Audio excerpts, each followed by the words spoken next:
Good day everyone, welcome to Fredmore Technologies Limited, where we are specialized in exploring technologies.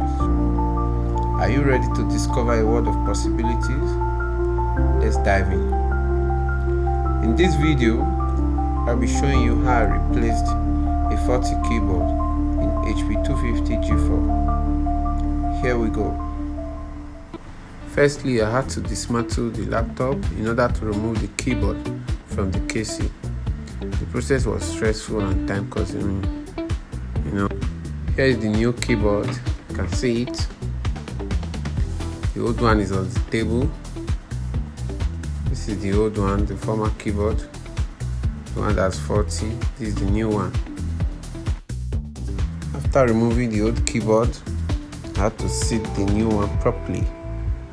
This is the new keyboard. So this is me trying to fit in the new keyboard. You get. So I had to seat it properly. And after that, I connected my soldering iron, then soldered all the necessary parts so that the keyboard can be tightly seated and it can have a good balance when it is being used. So along the line, I did a whole lot of work.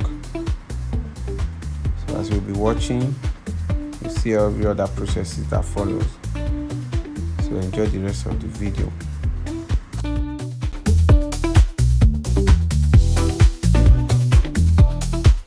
Finally, I'm done with all the soldering work. The next thing is assembling of the laptop. So here you watch as I assemble the laptop.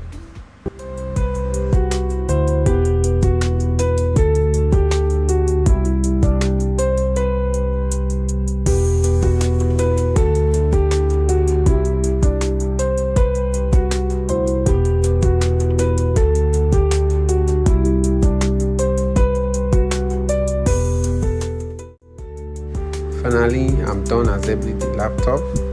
It's about time to test it. So let's test it and see. Wow, you can see it. The laptop is up and running. So if you have any faulty laptop, you can bring it to our office at number 66 Igbe Road immediately after Ecobank, Auchi, Edo State. Or you can call us on 090-3748-7616. Thank you for watching. See you on our next video.